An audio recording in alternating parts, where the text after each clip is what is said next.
wasiirka wasaaradda gadiidka iyo horumarinta jidadka ee Somaliland oo habeennimadii xalay soo gaaray magaalada Cirigaabi xarunta gobolka Sanaag ayaa saaka kormeer ku tagay xarunta guud ee wasaaradda gadiidka iyo horumarinta jidadku ay ku leedahay magaalada Cirigaabi xarunta gobolka Sanaag kormeerka wasiirka kadib waxa wasiirka wasaaradda gadiidka iyo horumarinta jidadka ee Somaliland Cabdullaahi Bakar Cismaan uu daah furay miishinka daabicida kaarka liisamada ee darawarintu ay ku wadayaan gadiidka kala duwan ee Somaliland munaasabadii lagu furayay miishinkani oo goobjoog hayeen waxgaradka iyo cuqaasha iyo labeenta waliba gobolka Sanaag waxa ugu horeyntiiba ka hadlay mas'uuliyiin kala duwan inta ka bacdi waxaan maanta halka u fadhinaa daafurkii daabacada bawaagta iyo liisamada oo Ilaahay noo soo fududeeyay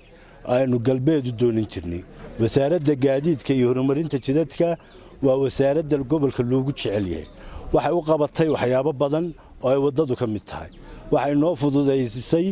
oo noo casriyeysay liisamadii iyo bawaagtii iyo bileedhadii gawaarida lagu xiriiriyay waxa wasaaraddan inaga mudan tahay in gobolka Sanaag madasheenan maanta aynu isugu nimi waxay daaran tahay daafurka miishinka daabacada dhugmentiga gaadiidka ee kala duwan sida buugaagta iyo liisamada gaadiidka miishinkani muhiimadda uu inoo leeyahay waxa weeyaan miishinkii daabacayay dhugmentiga kala duwan kaasoo habka digitalka ah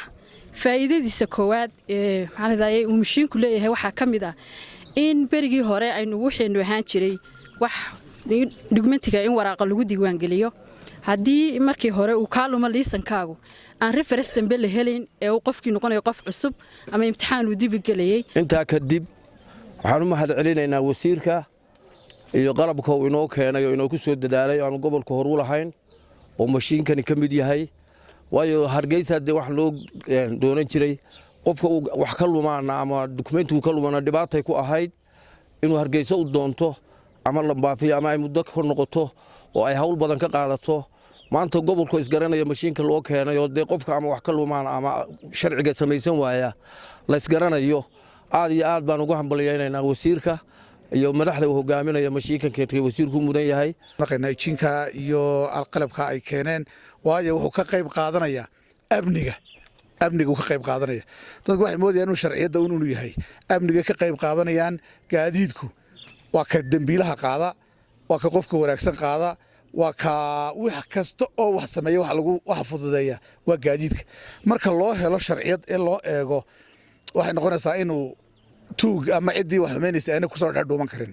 dhinacoodina waxa halkaasi ka hadlay barasaabka gobolka Sanaag injineer Axmed Cismaan Xasan iyo waliba maayirka degmada Cirigaabi ee xarunta gobolka Sanaag Ismaaciil Xaaji Nuur waa farxad sirrigiga horeeyay uu sheegay dhugmentigeenu hargeysa u doonayno kharash badan ku galeynay haddii halka maanta laga qaadanayo aad baan wasiirka ugu mahadnaqaynaa ilaahayna ugu mahadnaqaynaa aad baad u mahadsantahay waana ku faraxsannahay waxaan qiraynaa runtii wasiirka gaadiidka iyo horumarinta jidadka intuu yimi wasaaraddan inuu wax badan ka qabtay wasiir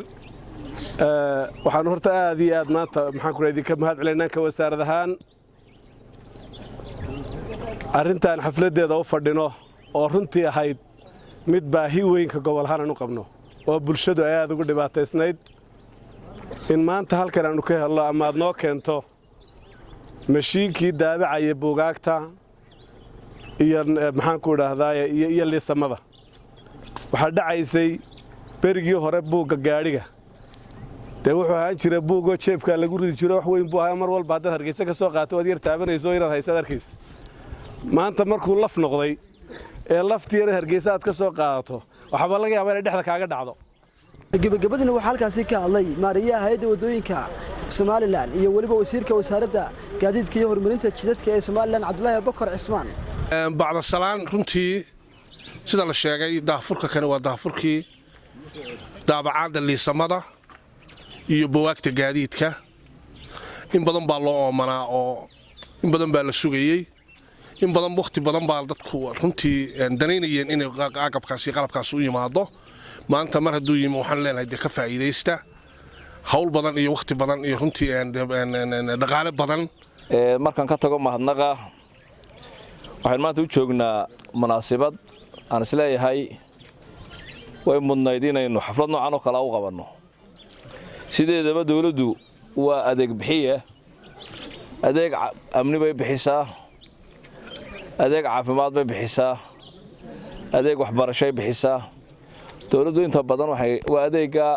guud ee ummaddu u baahan tahay bay u adeegtaa adeegan wuxuu ka mid yahay adeeg ka mid ah adeegyadii la idin bixinayay geesta kalena waxaa halkaasi shahaado sharaf ay ku guddoonsiiyeen guddiga wadada tabco wasiirka wasaaradda gaadiidka iyo horumarinta jidadka Somaliland Cabdullaahi Bakar Cismaan maayirka degmada Cirigaba Ismaaciil Xaaj iyo waliba barasaabka gobolka Sanaag injineer Axmed Cismaan Xasan Cabdirashiid Ali telefishinka caalamiga ee Kalsan TV Cirigaba